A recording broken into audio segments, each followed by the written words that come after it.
Some betrayals come with a smile from a friend. A knife you guided to your own back. This was different. This was a landmine in a field I didn't even know I was walking in. My name is Ethan. The betrayal came from Hannah Pierce, the person who sat exactly one cubicle to the right. We weren't friends. We weren't enemies. We were just background noise to each other's lives. So, when my phone buzzed at 4:15 on a Friday with a message from HR, my world didn't just shift. It froze. Please come to conference room B now. When HR asks for you at 4:15 on a Friday, it's never good. It's the end of something. I walked in. It was cold.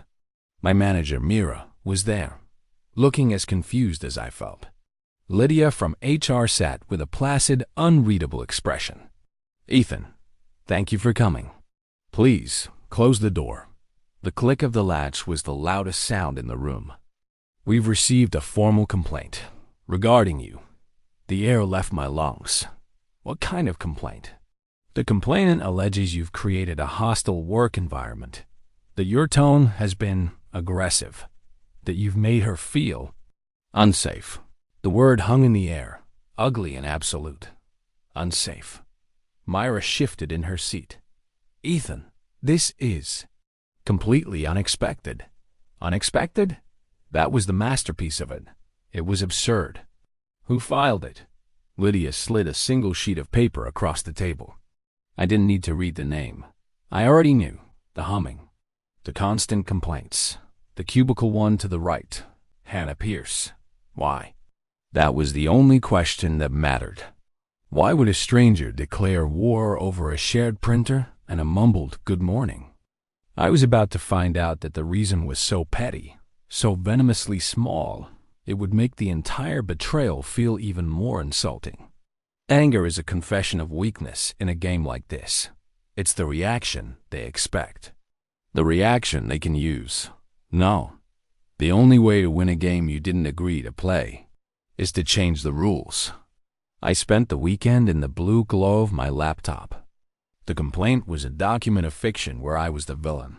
I felt that hot, primal urge to rage, to defend myself. But I didn't. Instead, I became an archaeologist of my own innocence. I opened the company server. Project files. Meeting minutes. Emails. I was building a fortress of facts. Her story was a house of cards. I just needed to find the one card that was already slipping. And then I found it. The shared project spreadsheet for the Aidless campaign. The one tied to the quarterly innovation bonus. I clicked on version history. The timeline unfolded on my screen. Dozens of edits from both of us. Then, a single solitary edit at 2:13 a.m., the night before the complaint. Hannah had deleted 3 key data analysis rows. Rows I had populated.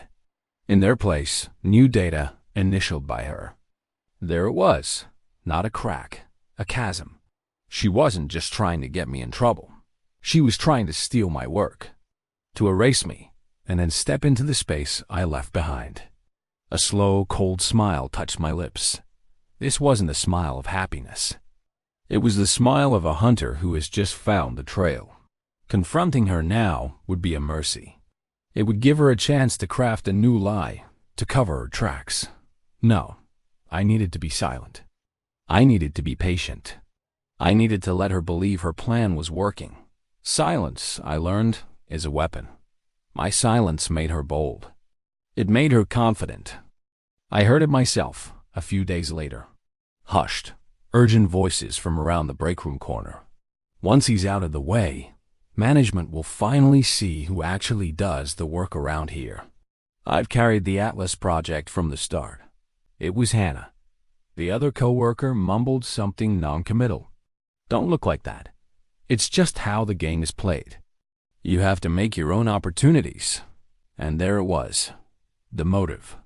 Not some deep-seated grudge. Not a personal slight. It was for a bonus. For a line on a resume.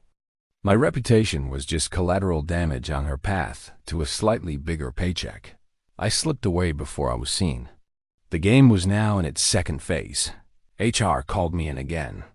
Lydia had a new, thicker file in front of her. Hannah, emboldened by my silence, had submitted a supplementary statement. A tapestry of new lies. This is the fatal flaw of the liar. They can't stop. The lie has to grow, to breathe, to become more elaborate to survive. And with every new detail, they add another thread that can be pulled. Lydia pointed to one of the new incidents. She states that on March 12th, you cornered her by the supply closet and made threatening implications about her job security. I didn't even need my laptop. I knew. I was working from home on March 12th, the entire day. The VPN log will show it. The all-hands meeting I dialed into, there's a recording. You can hear my dog barking in the background. Lydia made a note. A heavy, final sort of note. She had built a weapon, but she'd handed me the blueprint. And I saw every single weak point. The mediation was set for a Thursday morning. The same cold room, the same chairs. But the energy was entirely different.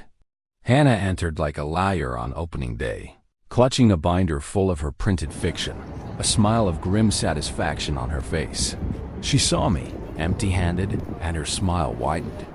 He has nothing, she thought. He's already defeated. The strongest hand is often the one you don't show. Lydia began. We're here to review the facts. Hannah, you've submitted several statements. Ethan, we've reviewed your responses. Let's begin with the timeline. Hannah started to speak, eager to control the narrative.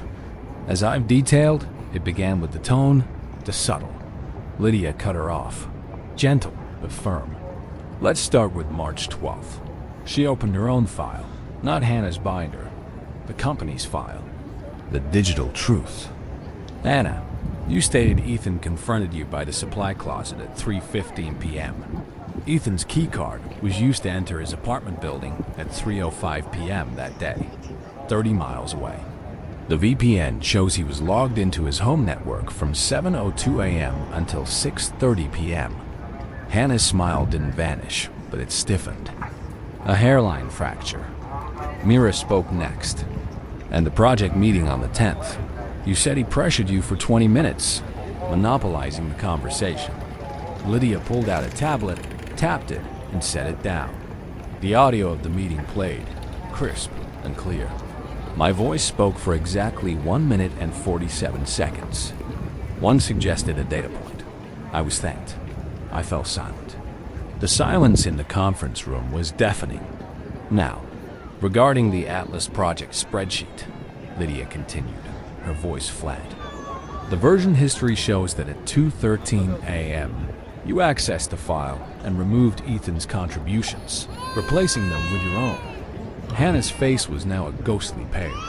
The binder in her hands felt like it was made of lead. She was not breathing. Myra leaned forward, her voice soft but laced with steel. Hannah, is there anything you'd like to say? Anything you'd like to clarify? The dam broke. Not with a roar, but with a sputter. There must be a mistake. The logs, I was trying to make sure the project was correct. I was trying to help. He's twisting everything. The excuses were desperate, illogical, pathetic. They echoed in the silent, judging room. Lydia closed her folder with a definitive thump. We will be escalating this as a case of serious misconduct. You are suspended, effective immediately. Hannah didn't move. She just stared at the grain of the wooden table, seeing the entire architecture of her ambition crumble to dust in an instant. An email went out a week later. Terse, professional. Hannah Pierce is no longer with the company. The corporate equivalent of a quiet burial. Life moved on. A month later, Mira called me into her office. Sunlight streamed in. The mood was warm, different. Ethan, the way you handled that situation was noted. More than noted, it was respected. You were professional. You were factual. You were the adult in the room. She slid a single sheet of paper across the desk. A job description for a new role. Lead data strategist. A significant promotion. I've recommended you as the prime candidate. The position is yours if you want it. I looked at the paper, then at Myra's genuine, earnest face. The weight of the last 2 months lifted, replaced by a quiet, solid triumph. And that was the revenge she never saw coming. It wasn't her termination. That was just a consequence. My revenge was the silence I gave her, the patience. It was the promotion that landed on my desk precisely because I didn't sink to her level. She tried to bury me in that complaint. What she didn't realize was that she was planting a seed. And in the silence that followed, with all the air her lies had been choking on finally cleared, it was allowed to grow. Remember this. When they come for you with their whispers and their false papers, the loudest response is sometimes no response at all. Let the truth breathe. Just give it enough space. And it will always, always suffocate the lie. If you made it this far, please like the video and subscribe to the channel. I have carefully selected a story for you to watch next that I am sure you would love. I will see you in the next story.